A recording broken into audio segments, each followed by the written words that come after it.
record? Thank you. Okay, so we are recording this session. At this time, I would like to invite parents who would prefer this session in Spanish to go to a breakout room, and you will go into a room with Lilia Romero. So let's see here. Okay, en este momento estoy invitando a todos aquellos padres que necesiten la presentación en español a que por favor acepten la invitación a formar parte de una sesión aparte con Lilian Romero en español. If anybody is having problems finding the breakout room down at the bottom, please put in the chat if you would like to be placed in the Spanish room, and I can do that for you. Si alguien tiene alguna dificultad en encontrar las rooms, los breakout rooms que están abajo en la parte inferior de la computadora, por favor, hágame saber. Soy el señor Josh Albert. Hágamelo saber vía chat para que yo les ponga directamente en el breakout room. Basti, can you please translate that we're recording? Ok, también me gustaría saberles, compartirles que esta sesión va a ser grabada por toda la sesión. Si alguno no quiere que su imagen sea grabada, puede en este momento apagar sus cámaras, pero la señorita Farinas mencionaba que ella prefiere que compartamos nuestras caritas para poder conocernos mejor. Entonces, si usted necesita apagar su video, está en la parte inferior a la de izquierda. Es una pequeña cámara. Okay, so I want to make sure everyone has time to locate the breakout room. Okay, and then Jeff, you're on that, right? I'm not going to worry too much. Nuevamente, espero que todos estén buscando encontrar cómo ir a la breakout room. A la sala de rompimiento, a la sala de separación. Si alguno necesita ayuda, por favor, háganoslo saber. Por cierto, la señora Luz Madera quiere ser mandada al breakout room. Miss Luz Madera wants to go to the Spanish breakout room. Yes, I saw. I placed her in, so I'll keep an eye on the chat. So Thank you. Yeah, please go ahead. Okay. Okay, I think we're okay to go on. I see people are in there, and then Jeff standing by in case anyone needs support with that. So I just wanted to start off with a little icebreaker just to kind of get everyone comfortable here. Thank you, Brian. So welcome everyone. And I saw some people introducing themselves in the chat when we first came in, but we always like to do a little icebreaker because we are a community. It's important to always check in with each other. And having just returned from Thanksgiving break and heading now into the winter holidays, I wanted to take some time to think about what we are all thankful for, because whenever I hear what others are grateful for, it just reminds me of all the wonderful things happening around us. And so I invite you to type in the chat, name 3 people or things that you are thankful for. And if you would like to say why, please do. Okay. Bueno, me gustaría romper el hielo en este momento con una pequeña actividad. Como estamos muy cerca de las festividades navideñas, festividades del invierno, me gustaría que compartiéramos 3 cosas por las que estamos agradecidos. Es bueno hacer esto porque para checarnos entre nosotros, recordarnos como comunidad porque estamos agradecidos, y número 2, porque también me recuerda la hermosa vida que tenemos. Por favor, en el chat mencionen 3 cosas o personas por las que están agradecidos.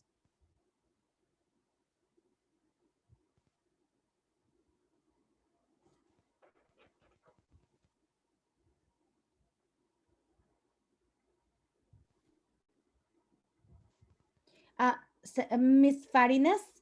Oh.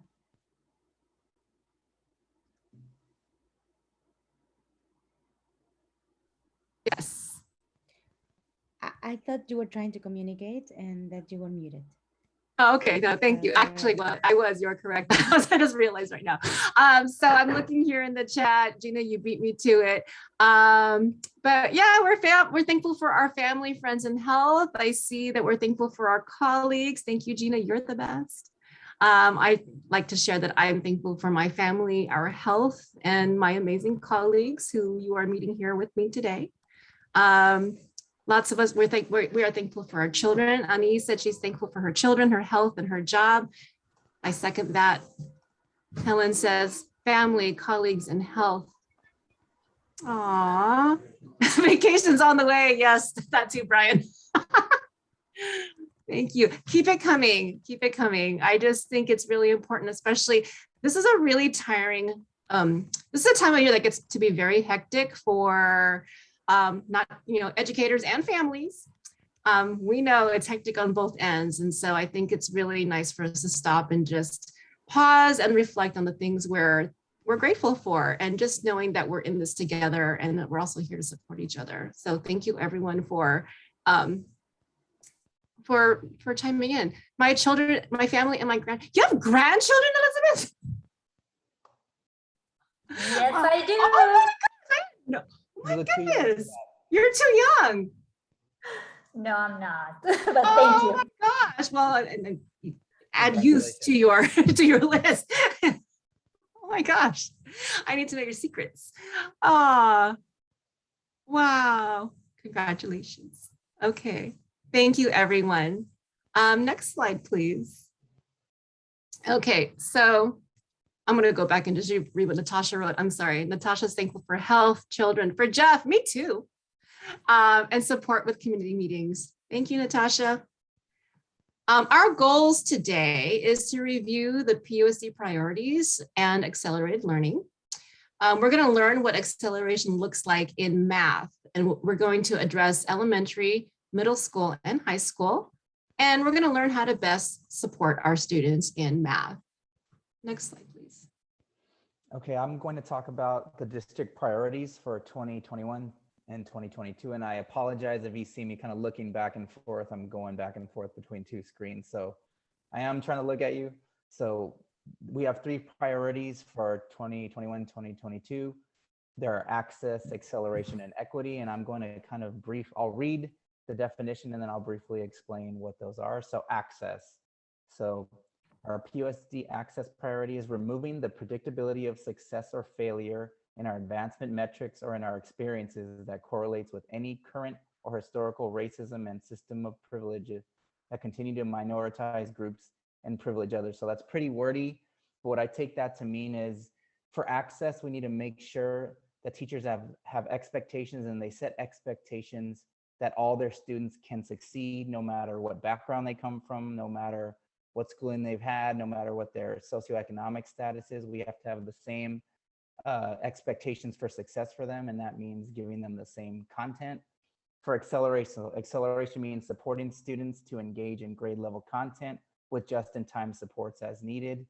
And what that means is if a student has a gap in an area, we're not going to spend tons of time teaching them all the things they didn't learn in first grade. We're not going to make sure that they master everything, because that takes away from the current grade level content. So what we have to do is we have to give them quick lessons that give them access to the new grade level lessons. So make sure that they're continuously getting grade level content, or we're not keeping them back with previous grade level. And then if we do that, they'll never get to the current grade level, and they won't achieve as much as they can. And then equity is the process of ensuring equally high outcomes for all students.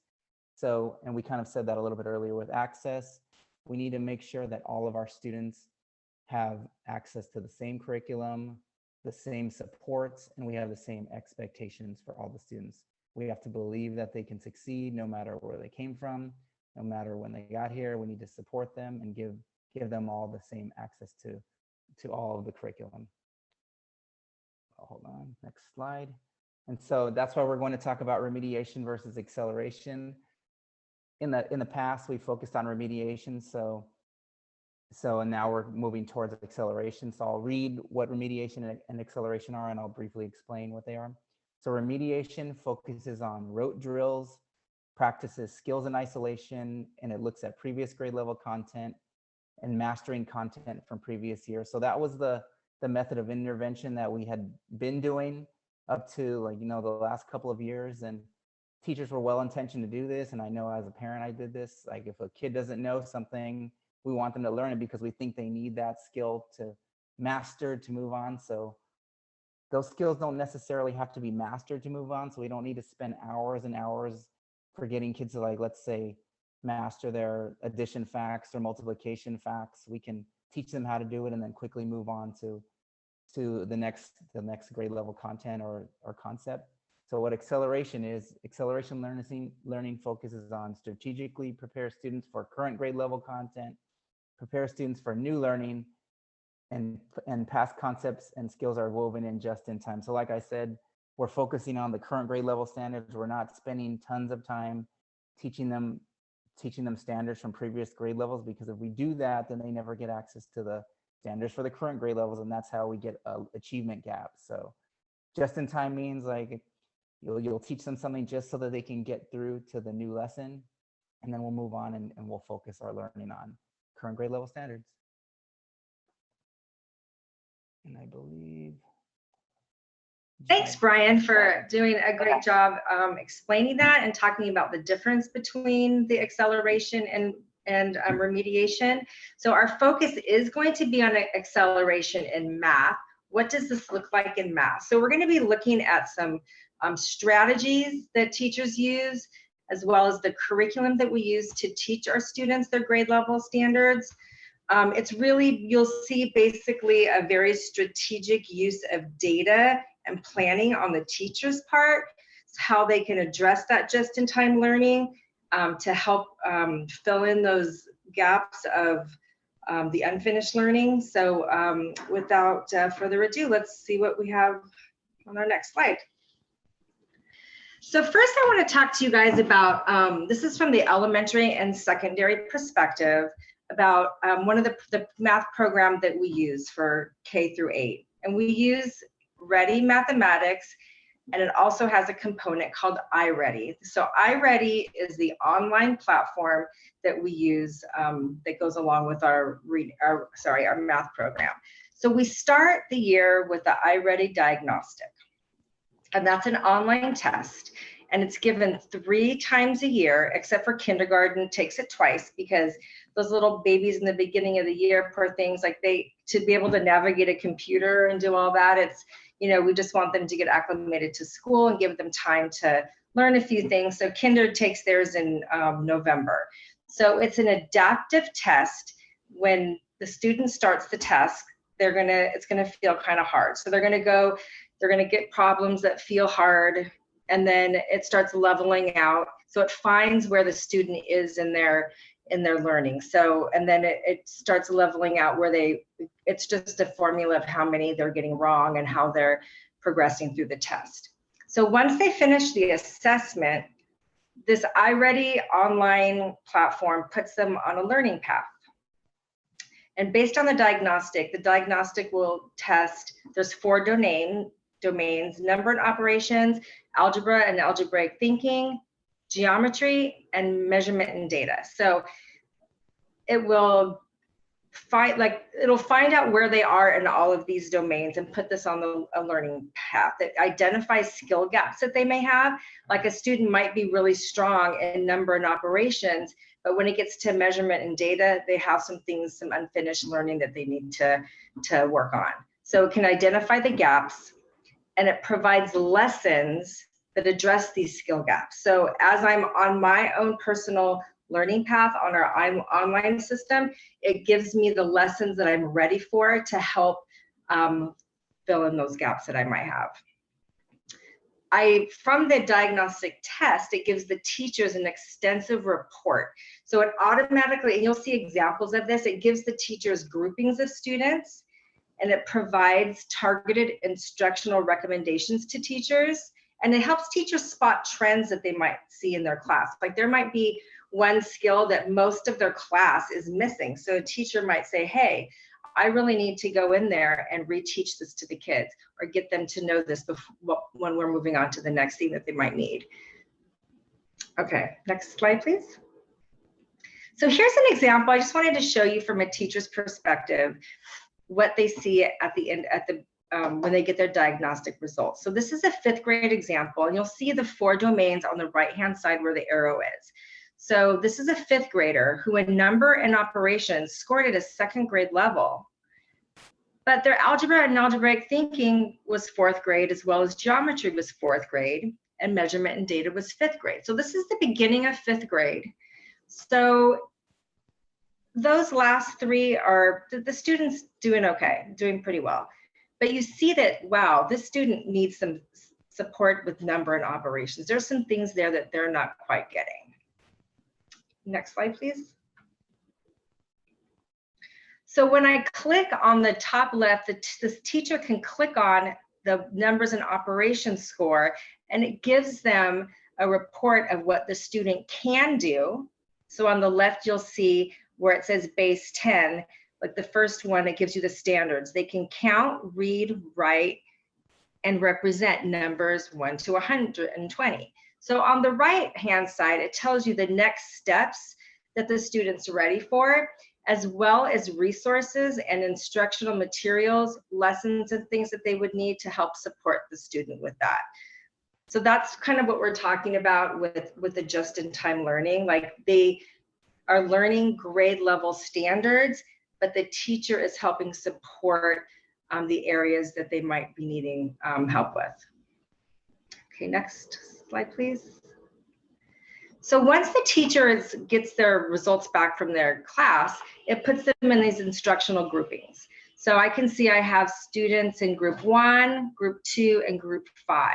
So that helps teachers decide how to group kids when they're working with them on some of these skills that they need to fill in. So can you give me the next slide, please, Ella? If I were to click on the one that says group 1, this gives me on the left-hand side what a student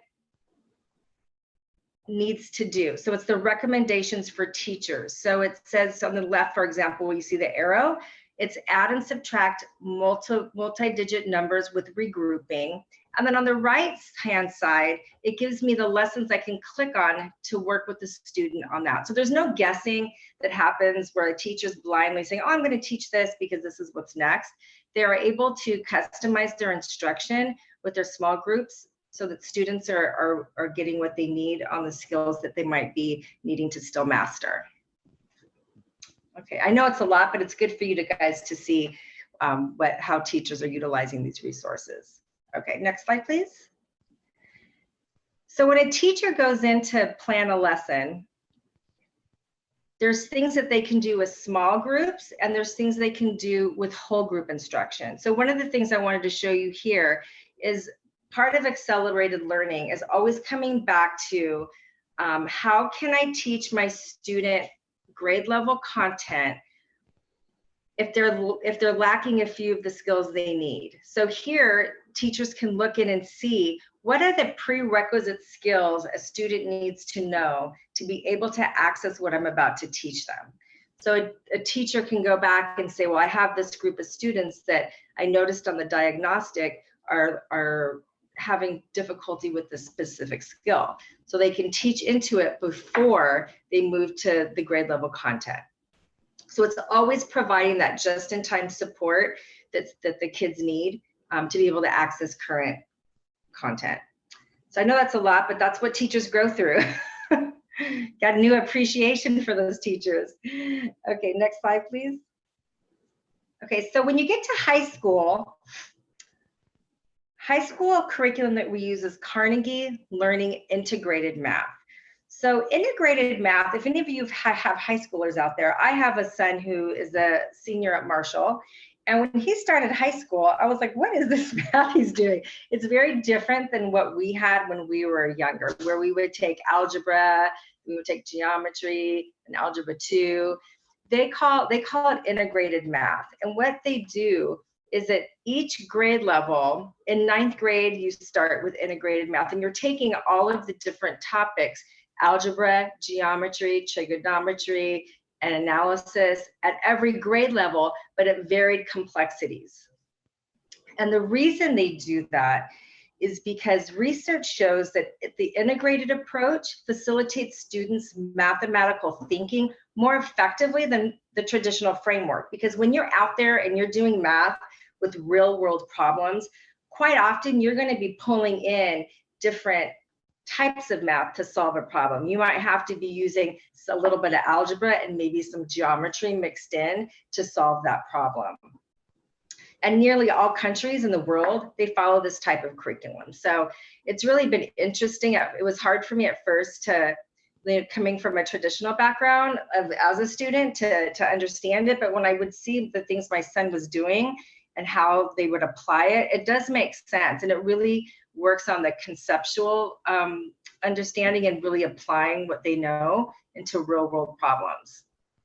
It's always the why are we doing this? Why are we learning this? So that's always good to remember.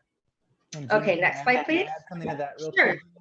Yeah. Yes, please. Just one more thing is, I know people our age are more used to learning math in like the standard algorithm way, but in this integrated math, they're more likely to be word problems, and that's why you're going to have to pull in concepts from algebra, geometry, trigonometry, and analysis. So they're actually, like Gina said, solving real world problems in their math. Right. Thank you for adding that.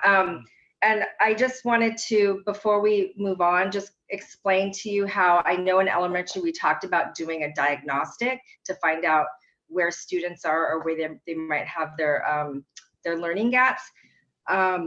For high school, they take a test, a placement test. So that placement test would happen in 8th grade, and it will determine at most of our schools what type of math you will be in, whether it be honors or grade level or AP. So they give you that test at that time.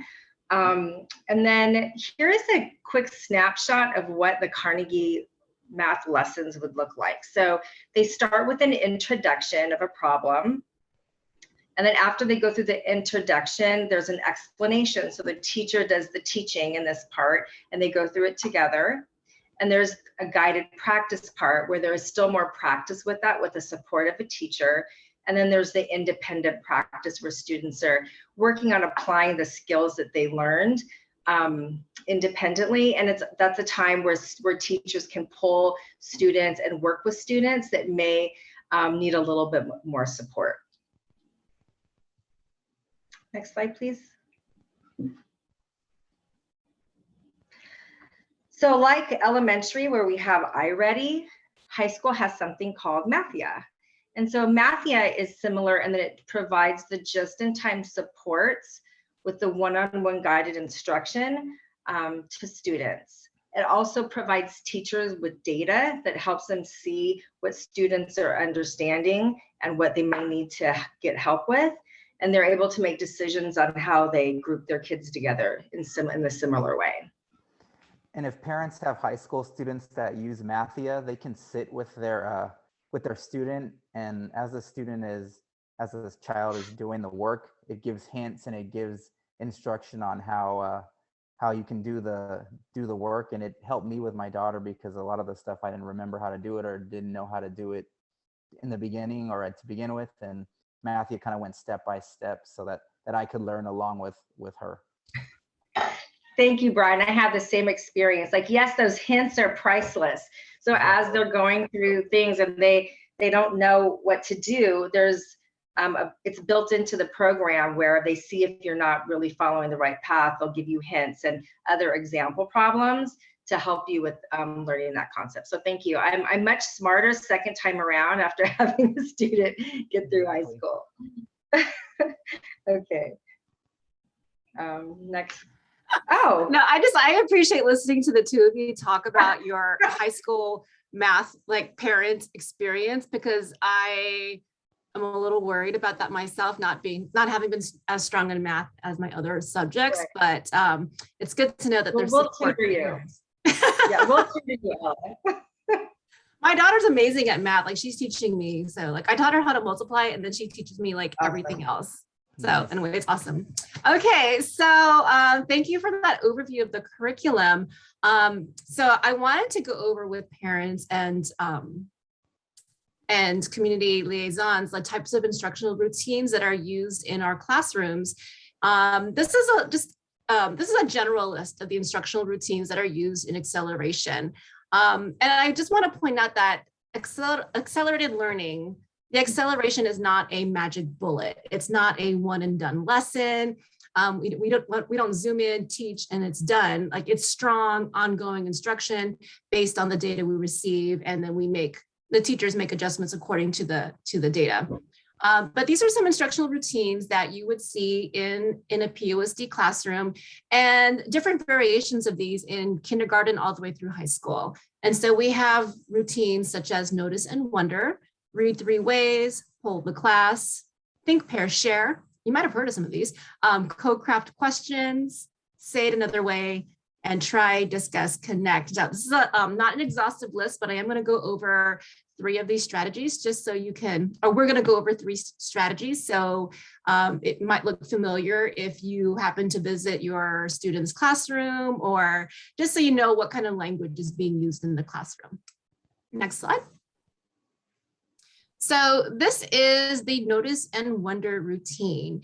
And the thing I really appreciate about this particular structure is that it literally can be used in kindergarten all the way up to high school. It is a warm-up that takes place during the launch of a lesson or before a new concept is being taught.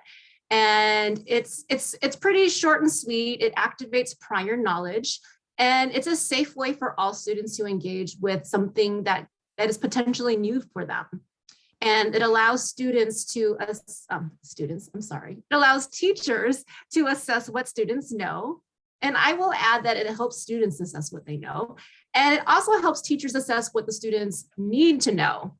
And at the end of the notice and wonder routine, there's typically a chart that's created. And it's really nice to revisit this chart because it allows connections to be made to student learning. Next slide, please. And so what I'm going to do is I'm going to ask everyone who is here today to put on their student hat. I'm going to just kind of walk you through an example of the notice and wonder routine. And the reason why I do this is, one, I want you to know how the students experience this, but also this might be something that you might want to try at home also. Just sort of in just regular conversation. I do this with my kids all the time. So students, I hope you're ready. We're looking at an infographic, and this is sort of a real world example. We're going back to the movies now, and they always have these deals on sodas and popcorn. And here is just sort of an example of a movie theater menu. And I just want everyone here to take a look at it and just notice things about the menu. Okay, so go ahead and read it. Look at the sizes, how many ounces in the soda, the prices. And typically what I would have everyone do is write down in their math journal what they notice. Now, we're in a virtual space, so I invite you all to type in the chat what you notice. Simply, what do you observe? No inferences, no one here has to solve anything. Just what do you see? What do you notice about the menu? I invite my fellow coaches to play along.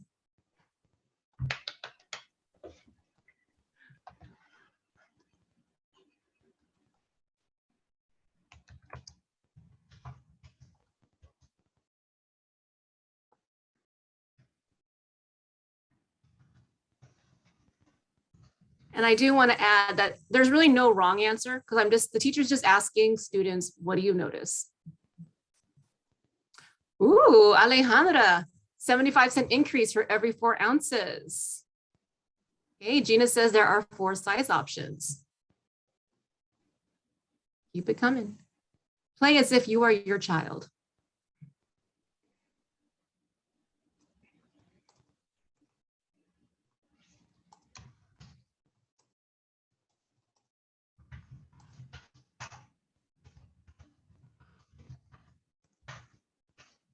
Ah, Helen noticed that the largest is more than double of the smallest. Ooh, the largest the soda gets, the more popcorn I get. Oh, now you're on a roll. Extra large is the most expensive. You get more food if you pay more. And then Natasha says, I get more for the extra large. Okay, these are wonderful examples of what our students would say.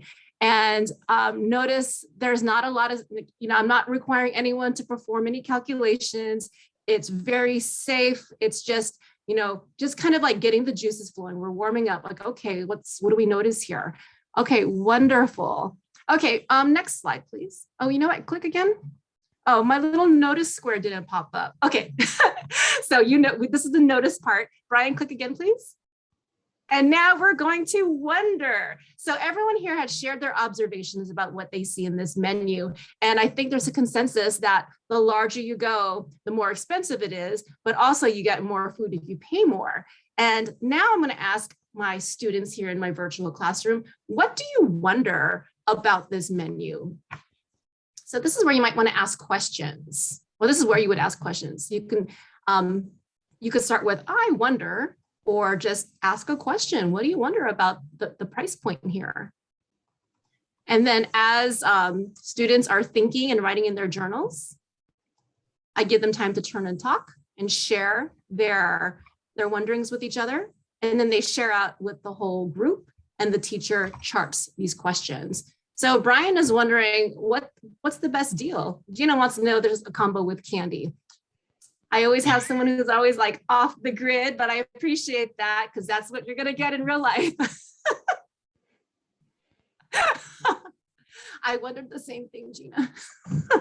I wondered myself, like, you know, how much would the price increase if they were to add like a 4-ounce box of candy? You know, wonderful. Okay, so I think everyone here gets the idea, but this is just a really nice way for me as a teacher to see what my students understand about the value, like the cost of, say, the popcorn, like the unit price, right? So it helps me to, it helps them solve real world problems. We need to determine if there's enough money to make a purchase. And I know when I take my kids to the dollar store, they bring their own money. I'm like, well, you got to figure out if you have enough money to purchase this, and you need to figure out what's the best value. So here's a real world application. Okay, next slide, please. Okay, so this next strategy is called Read 3 Ways. And the reason why this is so important in our classrooms is, once upon a time, a lot of our students who might have been strong in math are struggling more because their reading skills, they're lacking certain things in their reading. And a lot of students have been able to mask their low levels of reading by looking for the numbers and just punching numbers and crunching numbers. And that's fine, that is a way to survive. But one thing that really trips up our students is the word problems. And so this is a very intentional structure created to teach students how to read like a mathematician. Now, this is not something that's done in total isolation, because I always say 2 brains are better than 1. And in a class of 30 brains are better than 1. Okay, so Brian, if you can click 1 time, please. Okay, so here we have a word problem, and I'm going to read it to the class. Adriana needs to cut a pan of brownies into pieces. She cuts 6 even columns and 3 even rows into the pan. How many brownies does she have? Brian, click again, please. All right, so this first read, I just read this problem to the class, and I'm going to ask all of you, you can read it again to yourselves. This will be your first read. As you read this, the only thing I want you to think about is, what's this problem about? What is the context of this word problem? Like, is this a story about somebody who is trying to purchase popcorn? Is this a story about someone eating cookies and someone ate her cookies? Like, what is this story? What is this problem about? And you can just type that in the chat very simply.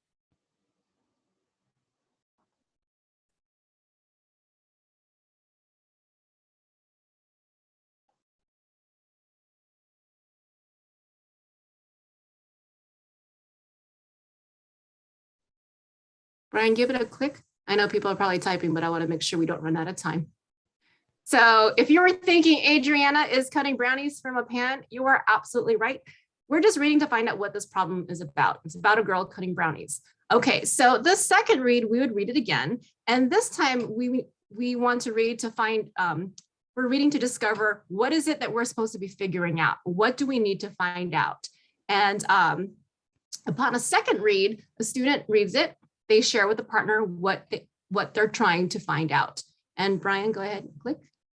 And the second read, you would probably say, oh, well, they're trying to figure out the number. We need to find out the number of brownies that Adriana can cut from the pan. And then we would give it a third read. And in the third read, I'm going to ask myself, what information is important to solve the problem? I know I need to I know Adriana's cutting brownies. I know she needs to figure out how many brownies she can cut. So what information in this particular word problem do I need to solve the problem? So students read together, they share their idea together, and then they share out with the whole class. And if you thought, the important information here is 6 even columns and 3 even rows, you are correct. And basically what we need to know is, how many columns, how many rows, and at the end of the day, 6 times 3 equals 18 brownies. And so I think it's there. One more click. I had it all. Yeah, there we go. And it's also an array. So this is also an introduction to an array, which is a multiplication model. So that there's an example of read 3 ways. It's revisiting the same word problem, but each read is very intentional. We have a different purpose every time. And it also gives students time to have that dialogue about what the problem is about. We need to know the context to make sure that the answer makes sense to begin with. We need to know what we have to solve for, and then what information is really important here. So, right now, it's not important what kind of knife she's using, but it is important to know about the columns and rows. Okay, thank you. Okay, so now I'm going to talk about another strategy that classroom teachers in K through 8 use. This is in the Ready platform. So Gina talked about iReady, which is the computer program that goes hand in hand with Ready. But if you have a K through 8th grader, you'll see sometimes the math book. And so Ready is in the math book. And it's like kind of the traditional way that we have taught math. And so Try, Discuss, Connect is a routine for problem solving. And its main purpose is to, it has a few purposes, but its main purpose is to teach kids how to solve problems and promote math discourse. And math discourse means just talking about and thinking about math. So I'll first talk about Try It. So Try It means make sense of the problem, solve and support your thinking. Then you discuss it, share your thinking with a partner, compare class strategies, and then you're going to connect it, make connections to real world or whatever, and reflect on what you've learned, so you can connect to things you've learned in the past or problems that are applied in the real world. And then you're going to apply this thinking or apply this strategy that you just learned into new problems. So I'm going to quickly kind of go through what it looks like, and it's going to be a different slideshow. So let's see. Can you all see that? We see it. Okay. So typically in lessons, there's like a problem of the day. So in a traditional and like historic math instruction, the teacher will give a problem like this, and then the teacher will, and I'll read it. Garcia has 130 trading cards. Mark has 280 trading cards. How many trading cards do Garcia and Mark have together? So in the past, what we would have done as a teacher would have this problem up on the board and then show the kids how to do it. They would just model it, give strategies. Well, Try, Discuss, Connect does something differently. It actually lets the kids try it before the teacher does anything. So, and what Ella just talked about is like reading like a mathematician. So in the Try It portion, so the kids get this problem on the slide, and then they get to try doing it. So what the teacher has them do is we look at the information, and then we ask the kids, what is this problem about? Kind of like what we just did. So kids have to figure out what the problem's about. All right, so there's 130 trading cards. Mark has 280 trading cards. How many trading cards do Garcia and Mark have together? So then we find, what are we trying to find out? So it looks like we're trying to find out how many trading cards Garcia and Mark have together and what information is important. So those are the things that we need to do on this slide. Find out what information is important, what are we trying to find out, and what is the problem about it. And it looks like it says, anybody know what kind of problem this is? Just by looking at that, you can shout out or put it in the chat. So we're trying to find out how many trading cards Garcia and Mark have together. So what is that? This is a 3rd grade example. Anybody know? Anybody want to, I don't necessarily see the chat. Coaches, you can shout out or help. Anybody? I put addition in the chat. Thank you. Thank you. So it's an addition problem. It's also could be a place value problem. So that's what this is. So the kids have to try to do that. So now, so they look at the problem and they ask those questions and now solve and support your thinking. So what the kids have to do, and it, you know, they can do it different ways. Some kids do it on paper, some kids do it on whiteboards, but they have to actually, before the teacher is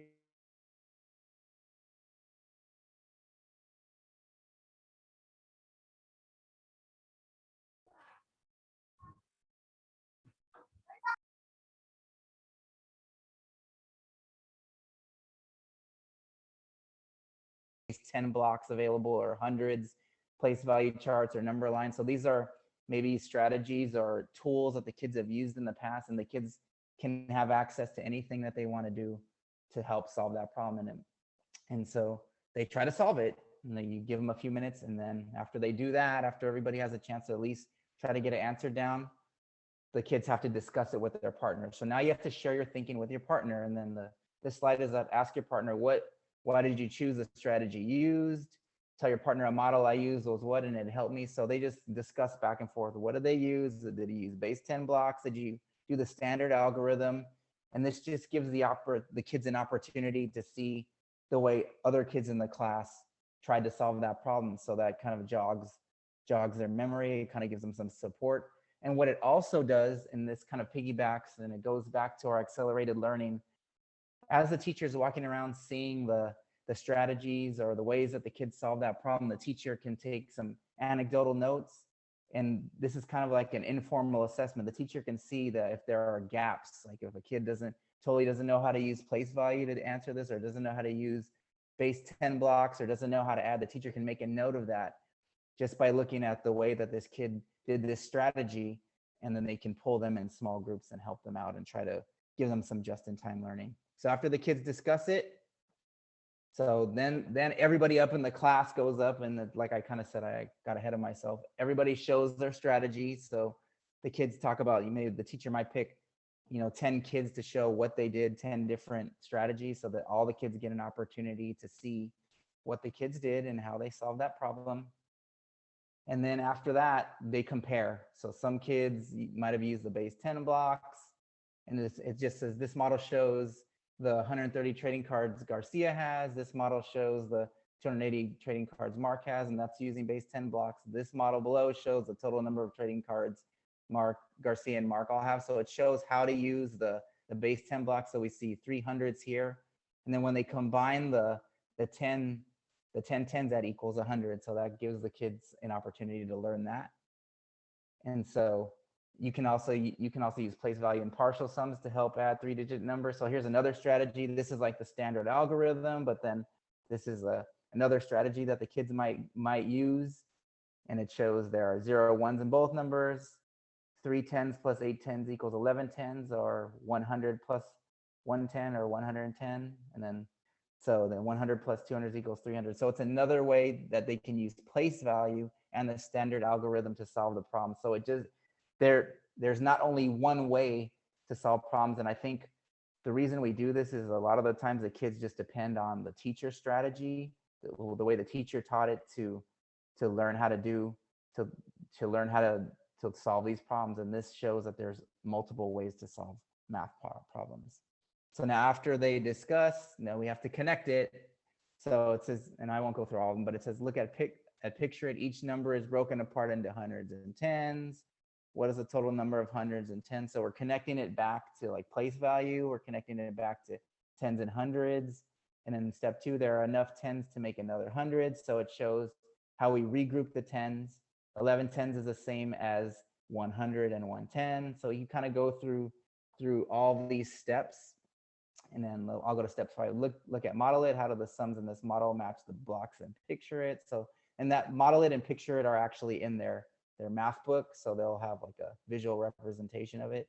And then at the end, which is so important, is explain how to use place value and regrouping to add 3-digit numbers. So we really want the kids to explain their thinking, be able to tell you why they got the answer or the solution that they did. And it's great that they can articulate the strategy that they used. And so step 7 is they're going to reflect. They're going to look back at, the try it, which is in the book, other strategies by classmates, to picture it, model it. which models or strategies do you like best for adding 3-digit numbers, and explain. So it goes back to it puts the responsibility and the onus on the kids to come up with their own strategies, and then the teacher just helps them out in case there's any confusion. And it shows that there are multiple ways to go over strategies. So try, discuss, connect is a structure that teachers use in various lessons in Ready Math. Let me go back to the other. Let's see here. I gotta get this thing off. Sorry, let's see. Okay, back to our presentation, and then thank you. Thank you, Brian. So I just wanted to say that with math, research does show that students learn math best when they're working with problems and things they enjoy, as opposed to the old way of drilling kids. So the things that you saw today was just a snapshot of what is happening in your child's classroom, the different resources we have, the strategies teachers are using. So we hope that that made some sense. But there's other ways that you can support your child. There's, as you'll see on this slide, there's some elementary resources we have. Across the board, we have something available for free to all students, and it's called paper tutoring. And I love this because if you're like Brian or myself, who have a student who knows more math than we're capable of helping with, they can get on with a tutor. They take them through the problem and they help them. It's available in other languages, because I know we have some dual language parents here maybe that would wonder if we have it in Spanish or Mandarin or French, and I think that's what we cover right now. So yes, it is available. So that's through Clever. Students can access that on their Chromebooks.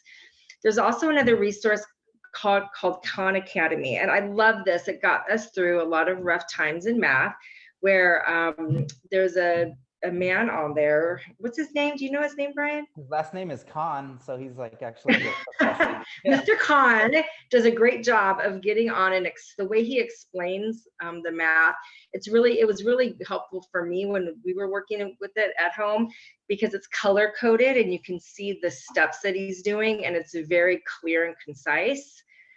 We have the iReady in elementary and middle school that some teachers might be assigning it as homework, and also for Mathia, or they could just be using it at home for practice. Games, I have to tell you, especially for the younger kids, even older kids, but learning can be fun and should be fun. So there's a lot of math games out there for students to use. Especially in elementary, we've got some here listed. This ST Math, Alice swears by it. Her kids use it at home all the time. So they're always wanting to get on there and practice their math games. Let's see what else. Oh, Canvas. So Canvas is a great place to make sure that you're signed on as an observer at your school. Your community assistant can help you get on with that by getting an account, and it's a way for you to see what your child's doing, what their assignments are. It's just, there's announcements that teachers put on there. Some teachers have resource pages to help support with that. Let's see, we've got Aries, which is available to parents. You should have a parent portal account where you can access your students' grades, attendance, things like that. And please make sure you're checking your child's homework, even in high school, because that accountability piece and having your child know that you care enough to ask, it goes a long way. So just make sure you're checking in on them, asking them what they learned that day. I mean, all of that stuff is really, really important. And also, please don't forget to connect with your teacher, because that's the person who's with your student daily, sees what your child's doing, has their finger on the pulse of how they're doing and what they could be doing to improve. So I know we have parent-teacher conferences once a year, but I know that most teachers love it when their parents are interested and have questions and want to know how they can help support their child. So emailing your teacher, I know teachers are pretty busy, but I know that if you reach out with an email, you should get a response back quickly. So yeah, so have I forgotten anything, Brian or Ella, that you can think about? No, that seems pretty good. I think you covered it. Yeah. All right. So we're so grateful that you guys are here. It means you care and you're interested. So we love that. So I'm going to hand it over to Ella. Is it back to you? It's raffle so time. Yes. Well, I did also want to add that we will be sending a copy of these slides. We'll make the slides available, and those resources that Gina just spoke about, some of them are hyperlinked, and so you'll have a chance to click on the links and explore those resources yourself. And then, go ahead. Sorry. Es tiempo de la rifa. También me gustaría comentar que vamos a enviar todas las diapositivas que se presentaron el día de hoy y van a estar en formato enlace. Van a tener la oportunidad de darle clic al enlace y poder ser redirigidos hacia estas presentaciones. Thank you. Thank you. Frankie, click again, please. There it is. Okay, so before you leave, there are two things that are happening here. We would like for you to please complete the survey. Ms. Palomares put it in the chat. We have one in English and in Spanish, I believe. I see 2 links there. But your feedback is really valuable. It helps us determine what needs to be reviewed and what we can work on for our next session. And I also wanted to let you all know that all your names have been entered in a raffle, and we're raffling off a $25 gift card to AMC Theaters, so you could practice that math problem in real life. Okay, Brian, I'm going to take over the screen if that's okay. Sure. Okay, may Go I ahead. translate? Okay. Yes. Ok, bueno, entonces están pasando dos cosas en este momento. Número uno, la señorita Palomares ha compartido en la cajilla del chat 2 enlaces para para las surveys de para las entrevistas y preguntas de cuestionarios en relación a los comentarios que ustedes tengan, en qué se puede mejorar, qué podemos revisar, qué podemos reevaluar en este taller. Entonces, por favor, denle clic en español o inglés en el enlace que la señorita Palomares ha compartido. También me gustaría comentarles que en todos sus nombres, cada uno de los participantes, sus nombres han entrado en una rifa, y esta rifa se va a estar llevando a cabo en este momento. Vamos a rifar una tarjeta de $25 para entrar a los cines AMC. Y esto es para que ustedes practiquen los problemas de matemáticas que hoy estuvimos practicando en vida real. Okay, can everyone see my screen okay? Like I can't see you all, so I'm just gonna wait for someone to tell me you can see it. Okay, okay, so I entered the names. While Brian was talking, I was putting the names of parents and community assistants in my wheel of opportunity. If your name is missing, please put it in the chat so I can make sure everyone has a chance. Okay, mientras que Ryan estaba haciendo su presentación, tuve la oportunidad de insertar los nombres de cada uno de los participantes que han estado en esta reunión, tanto de los padres como de los asistentes comunitarios. Si alguien no ve su nombre, por favor, comuníquelo por vía chat para que su nombre sea integrado a esta rifa. Thank you. Oh, I heard the music. Thank you. Okay, Gloria is requesting to be removed. Oh, Gloria, you're giving everyone else a better chance of winning. Okay, so I hope I have everyone in here. I'm going to give my wheel a spin. Good luck, everyone. Bueno, ahora le voy a dar vuelta a la ruedilla y buenas suertes para todos. And the winner is Anaí. Congratulations. Y la ganadora ha sido Anaí. Felicitaciones. Okay. And let me switch over so I can see everyone again. Let me get out of here. Bueno, voy ahora. Wait. hacer cambios en mi... I'm trying not to formato? share. Wait. We already have a winner. Let me get out of here. How do I get out of here? Sorry. Oh my goodness. Sorry. I wish I had another gift card, but I only have last one. time. Sorry. I can't stop sharing. How do I get out of here? Okay, here we go. Here we go. Okay, Anaí is the winner. Anaí, if you can message me in the chat with your students' first and last name and what school they attend. That way I can make sure this gift card gets to you safely. Anaí, si está escuchando, por favor, comparta conmigo, con la señorita Ela Farinas, en la casilla del chat, el nombre y apellido de su estudiante, tanto también el grado escolar y la escuela a la que asiste, para que se le pueda hacer envío de la tarjeta ganadora.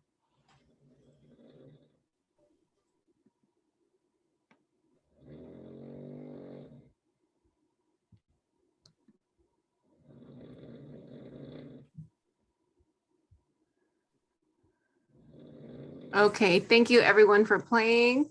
So Gracias I'll a just wait todos to hear por from jugar. Anaí. Gracias a todos por jugar. Anaí, seguimos esperando por la señorita Farinas por vía chat. Por vía chat, para su información, el nombre y apellido de su hijo, el grado escolar y la escuela en la que él estudia.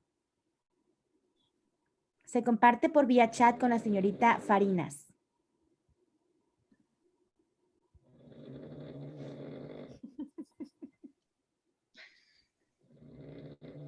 Someone's sleeping. Yeah, I thought that was you, Gina. Wow. No, I thought it was It's gonna me. be me in a few minutes. It will be in a couple hours.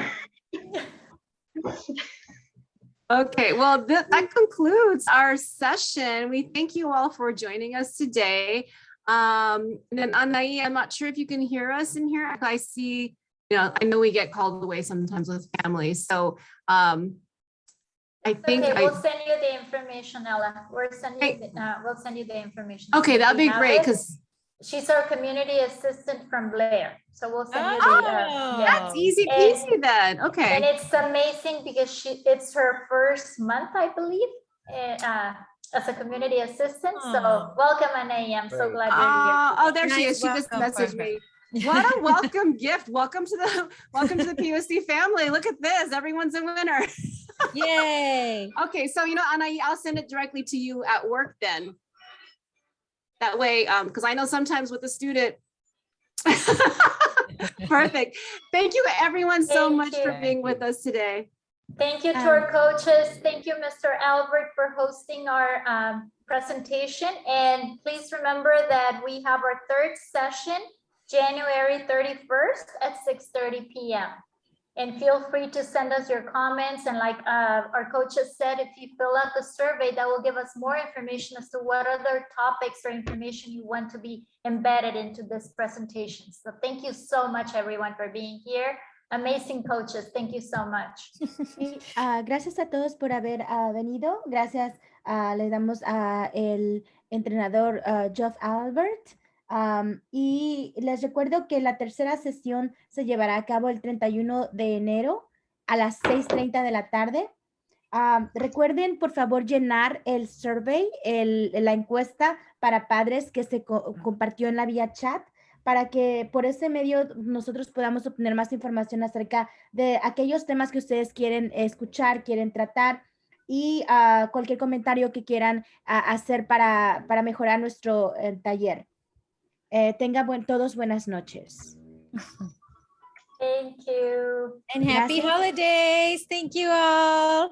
Happy holidays. Happy Have a holidays. great week. See you next year. Gracias por venir. Felices fiestas. Next year. Feliz Navidad, feliz año. Gracias. Igualmente, gracias. Igualmente.